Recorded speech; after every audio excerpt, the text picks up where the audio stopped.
surat perjanjian yang telah dibuat, ya kan, tidak sah. Jadi kalau tidak ada materai dalam perjanjian, bukan berarti ya perbuatan hukumnya tidak sah.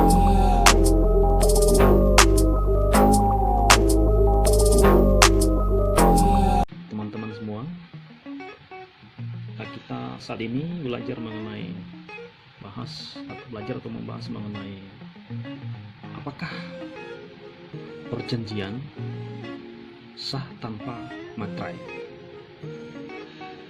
Itu banyak sekali pertanyaan muncul dari masyarakat yang masih belum paham. Jadi keabsahan perjanjian tidak ditentukan oleh materai.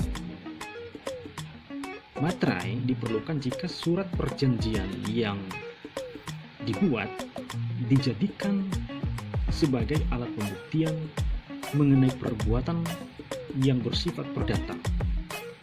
Pembuktian di mana? Itu di pengadilan.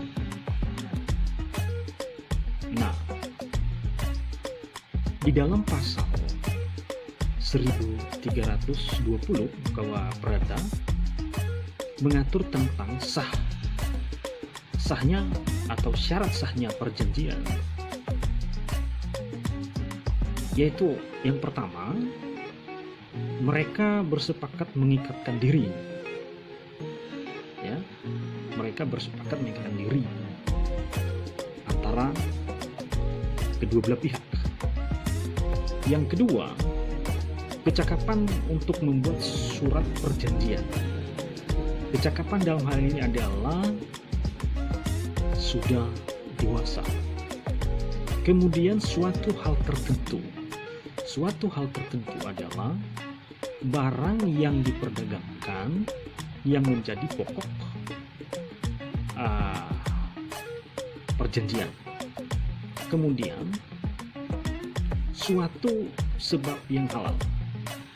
Ya, apa itu sebab-sebab yang halal?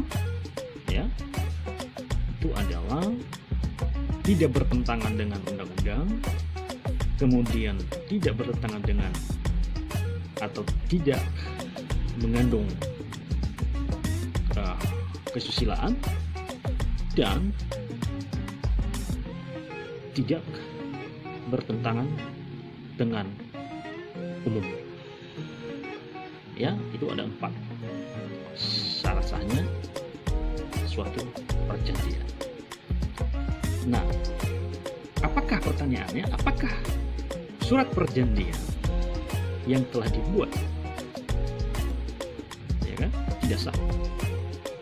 Jadi kalau tidak ada materai dalam perjanjian, bukan berarti ya perbuatan hukumnya tidak sah. Hanya saja tidak memenuhi syarat, ya, tidak memenuhi persyaratan sebagai alat pembuktian di pengadilan. Tetapi jika belum ada, maka boleh dilakukan belakangan.